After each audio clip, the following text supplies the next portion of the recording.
Ndugu zangu wane, ladies and gentlemen, na wakaribisha tena kwenye kipindi chetu pendwa cha chumba cha mahojiano. Kama kawaida, kama karambwanda, sitaki nikupotezee muda, na wewe sitaki unipotezee mimi muda. Sitaki unichoshe, na wewe sitaki kukuchosha. Twende zetu moja kwa moja live. Jamani, tunajua siku zote ukiwa chawa kuna vitu unanufaika kwa watu ambao unawasifia. Tukiangalia machawa wakubwa kama wakina Baba Levo, wakina Mwijaku, kuna vitu vikubwa wanapata kwa hao watu wanaowasifia.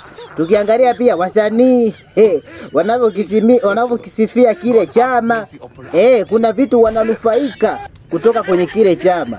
Sasa leo tupo na kijana mmoja, tutaongea mawili matatu. Baada yeye anamsifia sana mama. Sasa tunaona kwamba unamsifia sana mama. Hivi anakupa nini mama huyu? Mama kanipa baisikeli, baada ya kupata baisikeli nikapata ndoa ya pili. Kura tu za mabalozi.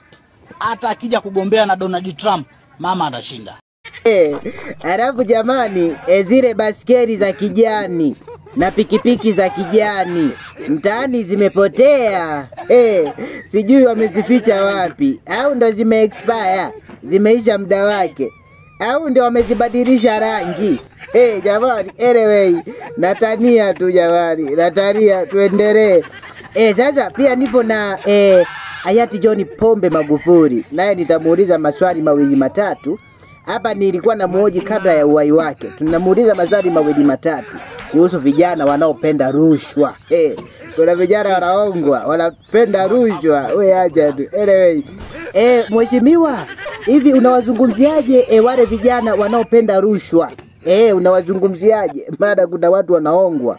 Unawazungumziaje watu kama hao au vijana kama hao? Kijana ambaye ni mpenda rushwa,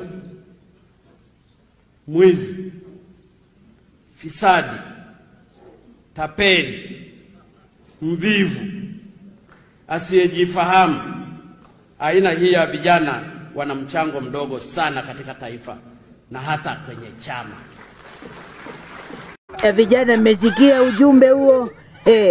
Wale vijana wanaopenda rushwa, wale wazembe kufanya kazi, wanataka hela za bure, wanataka rushwa, wanaongwa kofia, wanaongwa t-shirt, alafu mwisho wa siku wanaachwa kwenye mataa, wanarudi kwenye maisha ya zamani. Anyway, ni ujumbe tu kutoka kwa hayati John Pombe Magufuli, sio mimi.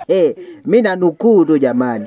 Anyway, usisahau kucomment, kushare na kusubscribe account yetu ya Ndui Media. Asanteni sana ndugu watakazaga